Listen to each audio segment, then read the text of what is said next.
මේ තමයි එල්පෙක් කැම්පස් එකේ පාඨමාලාවලට සහභාගී වෙලා ඩිප්ලෝමා ධාරීන් බවට පත් වෙලා හැබැයි හොඳම ටීම් එක තමයි අපිත් එක්ක ඉන්නේ.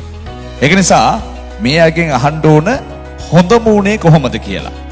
අපි වැඩ කටයුතු කරනවා. අපි ඉගෙන ගන්නවා. ඒ අතරේ පරිබාහිර වැඩ කටයුතුත් තියෙනවා.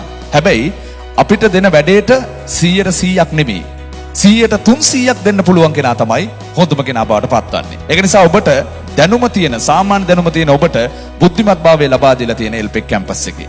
එතනින් එහාට අඩියක් හරි තියෙනවා කියන එක හරි අපූර්ව කාරණාවක්. ඒ නිසා මම කැමතියි ඔබත් එක්ක කතා බහ කරන්න. ගෙවල් කොහෙද? නුවරඑළිය. නුවරඑළිය. ඔබ කොහොමද එල්පෙක් කැම්පස් ගැන දැනගන්නේ?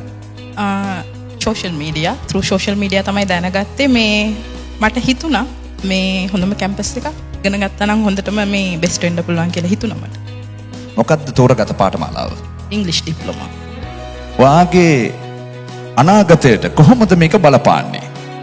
ඇක්චුවලි මං ටීචර් කෙනෙක්.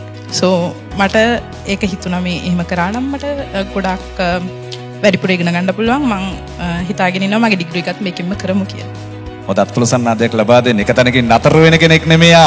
සියලු අභියෝග ජයග්‍රහණය කරමින් ඉස්සරහට යන කෙනෙක්. ටීචර් කෙනෙක්නේ. මොනවද උගන්වන්නේ? ඉංග්‍රීසි. ඉංග්‍රීසි භාෂාව උගන්වගෙන ඒකේ තව වැඩි දුරටත් එල්පෙක් කැම්පස් එක කරා දැනුම එකතු කරගෙන දරුවන්ගේ නැනස පාදන්න සූදානම් වෙන ගුරුතුමියක්. හොඳ අත්පොලසන්නාදයක් සියලු දෙනාම වෙනුවෙන් එක්කාසු කරමු.